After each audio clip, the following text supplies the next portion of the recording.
Welcome to my channel. Subscribe, listen, and enjoy my stories every day. The last embers of the afternoon sun cast a golden glow across my quiet living room as I settled into the comfort of my well-worn armchair. With a sigh, I finally felt the weight of the day's work begin to lift, the hushed sounds of the city outside barely audible through the thick glass of my apartment window. Just as I reached for my cup of tea, my phone buzzed aggressively on the side table, shattering the peaceful silence. Glancing at the screen, my heart skipped a beat. Marlene's name flashed under incoming call. Why would my ex-mother-in-law call me now, after all these months? I hesitated but answered, pressing the phone tightly to my ear. "Hello, Marlene." Her voice was frantic, each word laced with accusation. "You need to start explaining, Jordan. Because of your stubbornness, Claire has run away from home. She's been miserable ever since you and Laura." The shock made my hand tremble, and the phone nearly slipped from my grasp. "Run away? What are you talking about, Marlene? Slow down." Before she could reply, a sharp knock echoed through my apartment, urgent and unexpected. My pulse raced as I murmured a hasty hold on and placed the phone down, confusion swirling in my mind. Crossing the room, my thoughts churned. Claire, my stepdaughter, the sweet, spirited teenager who'd been caught in the tumultuous breakup between her mother and me, had run away, and somehow it was my fault? As I opened the door, the cool evening breeze greeted me, but it was Claire's tear-streaked face that stopped me cold. Her small, trembling figure on my doorstep, suitcase in hand, eyes wide and fearful, was the last thing I expected. "Claire," my voice barely a whisper, my mind raced with questions. "What happened? Are you okay?" She threw herself into my arms, sobbing uncontrollably. The warm, familiar scent of her shampoo brought back memories of better times. "Dad, I couldn't stay there anymore. Mom and Rick, they don't understand." Wrapping my arms around her, I felt her desperation and my own anger and confusion at Laura and her new husband's handling of things. I led Claire inside, shutting the door gently behind us. Looking down, I noticed the phone still clutched in my hand, Marlene's voice a distant echo. "Claire, let's sit down. You can stay here tonight. We'll figure this out together," I said, guiding her towards the sofa. As she settled down, I picked up the phone again, Marlene's voice now shrill with panic. "Marlene, Claire is here with me. She's safe. We'll talk more tomorrow." Without waiting for a response, I hung up, my mind swirling with the implications of Claire's sudden arrival. What could have driven her to take such a drastic step, and what did this mean for our already fractured family? Sitting beside Claire, I took her hand, squeezing it reassuringly. "Everything's going to be okay," I said, more to convince myself than her. Claire looked up, her eyes searching mine for the certainty her world so desperately lacked. "Can I really stay, Dad?"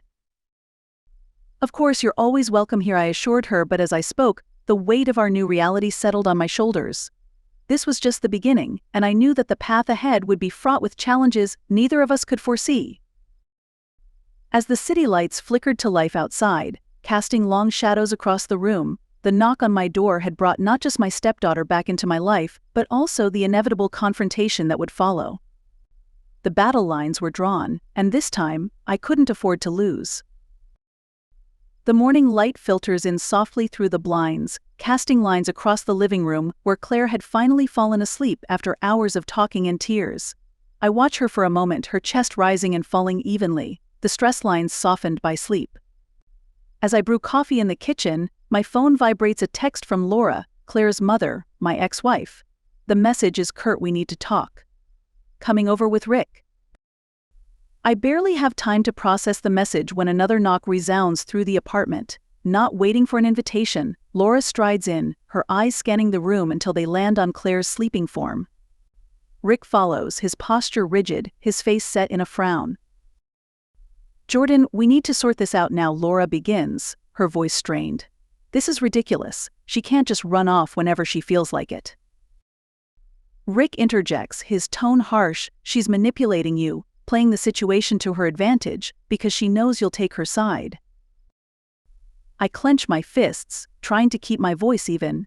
"She's here because she feels unsafe and unheard with you. We're not going to ignore that." Laura steps forward, her voice softening. "Jordan, let's be rational. She's a teenager, upset about changes. it doesn't mean we're mistreating her. The conversation is cut short as Claire stirs on the couch, blinking the sleep from her eyes. Spotting her mother and Rick, her body tenses. "I'm not going back," she states flatly, her voice carrying a steely resolve that surprises even me. "Claire, honey, we're just trying to," Laura starts, but Claire cuts her off. "No, Mom, it's not just about the divorce or Rick, it's about how I feel ignored, how my opinions and feelings don't seem to matter." Rick's face reddens and he steps forward, pointing a finger. "You're being dramatic. We provide everything you need. You have no reason to complain." "Enough, Rick," I snap. The room falls silent, the tension thick. Claire has made it clear she wants to stay here for now. We need to respect her choice and discuss this calmly. Laura sighs, looking defeated. "We'll need to talk about custody arrangements then," she concedes, glancing at Rick, who looks back at her, nonplussed. "Fine, I agree. We'll discuss it with our lawyers. For now, let's focus on what Claire needs to feel secure." As Laura and Rick leave, promising to return with more structured plans, Claire collapses back onto the couch. "Thanks, Dad," she murmurs, the relief evident in her voice. As they exit, my neighbor, Mrs. Henderson, enters the hallway, her curious eyes wide with concern. "Everything all right, Jordan?" she asks, her voice low. "Just family complications, Mrs. Henderson." "Thanks for checking in," I reply, forcing a smile. With the door closed, the weight of the upcoming legal and emotional battle settles on my shoulders. I know this is just the beginning. Claire's choice to stay might have been simple for her, but the repercussions will ripple through all our lives, challenging the fragile peace we had barely managed to maintain. Sitting next to Claire, I put an arm around her. "We'll get through this," I assure her and myself.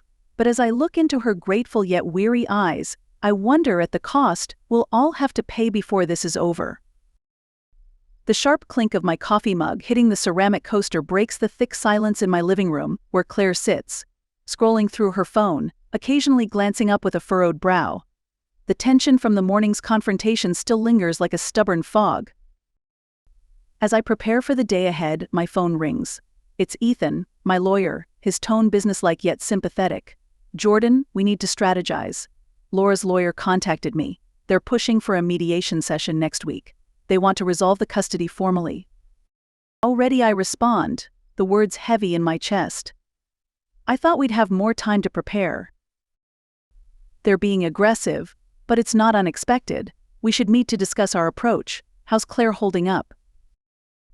I glance over at Claire, who gives me a small, brave smile. She's strong, but this is hard on her. "Let's meet this afternoon." After hanging up, I turn to Claire. "We're meeting with Ethan today to talk about everything. You okay with that?" She nods, setting her phone down. "Yeah. I just want this to be over." The rest of the morning passes in a blur of preparation. By the time we step out of the apartment, the city feels both oppressive and indifferent. Its bustling noise is a stark contrast to our internal turmoil. We arrive at Ethan's office, a stark, modern space that somehow feels both inviting and clinical. Ethan greets us warmly, ushering us into his conference room. "As you know, Laura is pushing for mediation.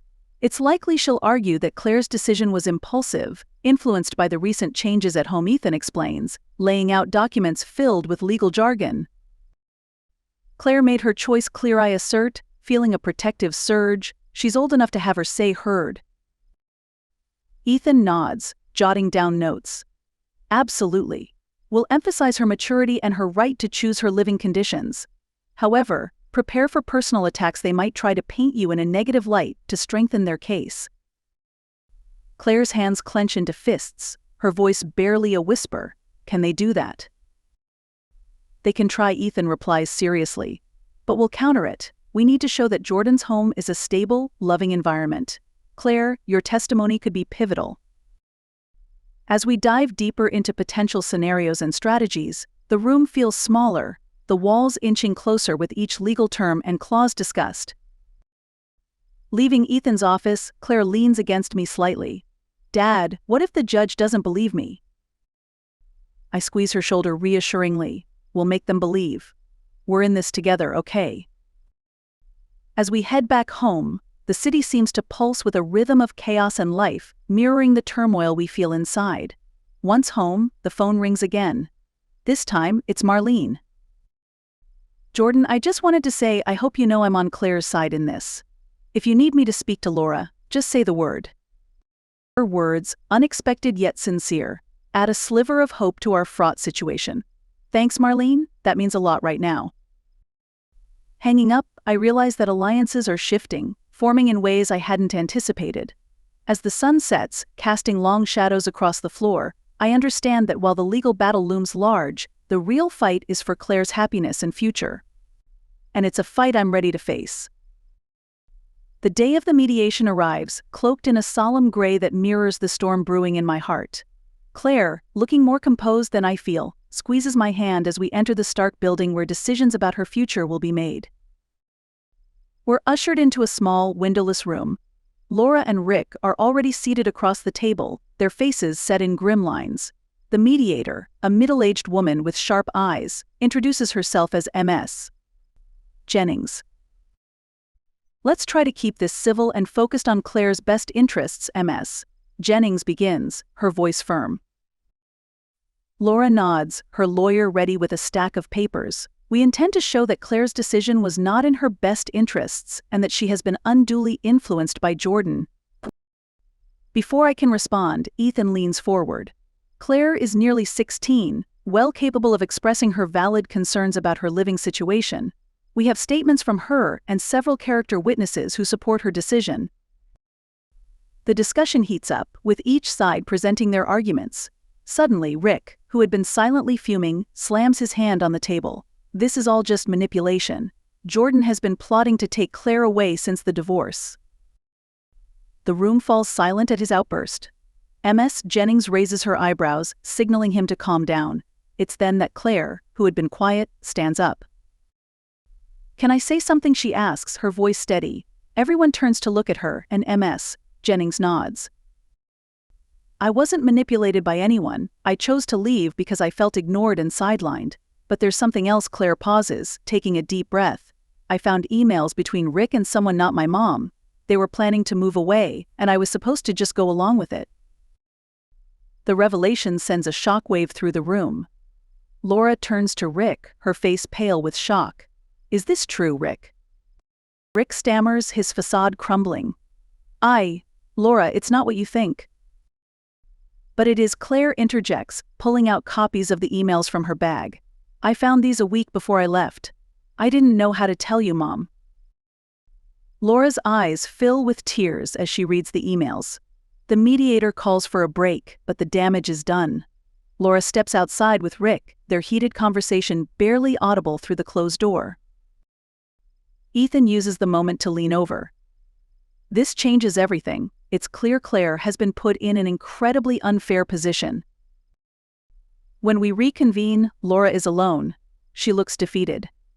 "I'm sorry, Claire, I didn't know about any of this.